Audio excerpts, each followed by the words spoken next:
We will only end this devastating war and establish a durable peace by coupling Allied strength with a realistic assessment of the battlefield.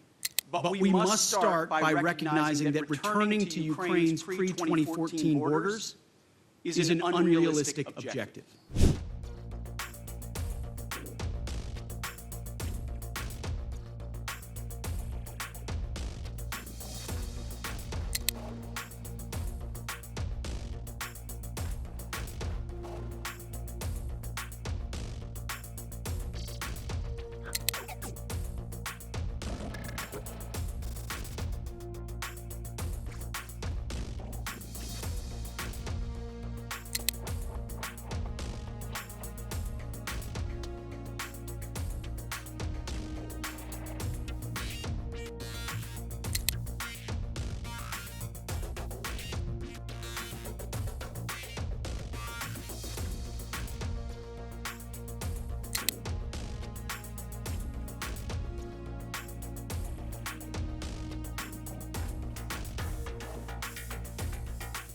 He intends to end this war by diplomacy and bringing both Russia and Ukraine to the table. And the U.S. Department of Defense will help achieve this goal. We will only end this devastating war and establish a durable peace by coupling Allied strength with a realistic assessment of the battlefield. We want, like you, a sovereign and prosperous Ukraine. But we must start by recognizing that returning to Ukraine's pre-2014 borders is an unrealistic objective. Chasing this illusionary goal will only prolong the war and cause more suffering. A durable peace for Ukraine must include robust security guarantees to ensure that the war will not begin again. This must not be Minsk 3.0. That said, the United States does not believe that NATO membership for Ukraine is a realistic outcome of a negotiated settlement. Instead, any security guarantee must be backed by capable European and non-European troops. If these troops are deployed as peacekeepers to Ukraine at any point, they should be deployed as part of a non-NATO mission, and they should not be covered under Article 5. There also must be robust international oversight of the line of contact.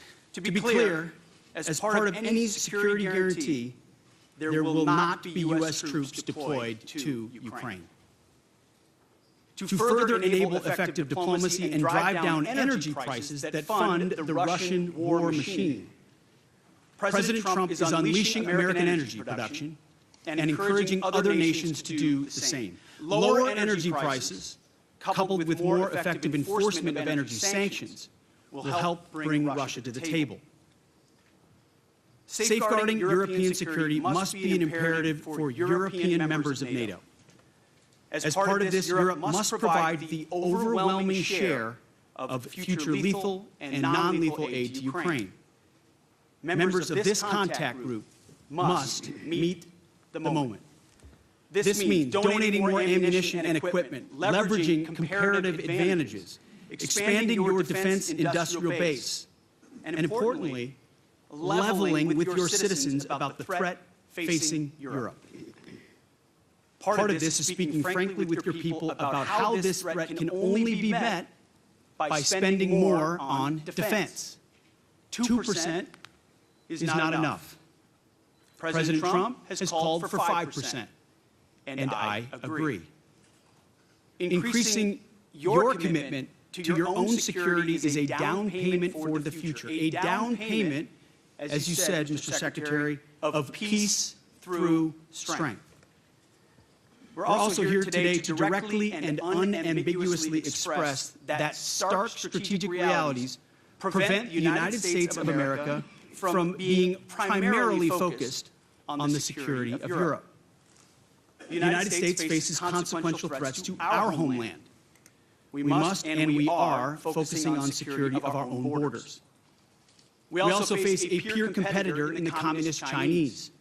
with the capability and intent to threaten our homeland and core national interests in the Indo-Pacific.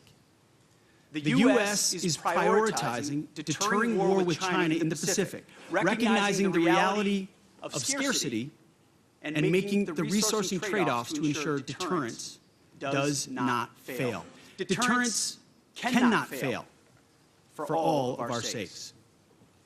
As the United States prioritizes its attention to these threats, European allies must lead from the front.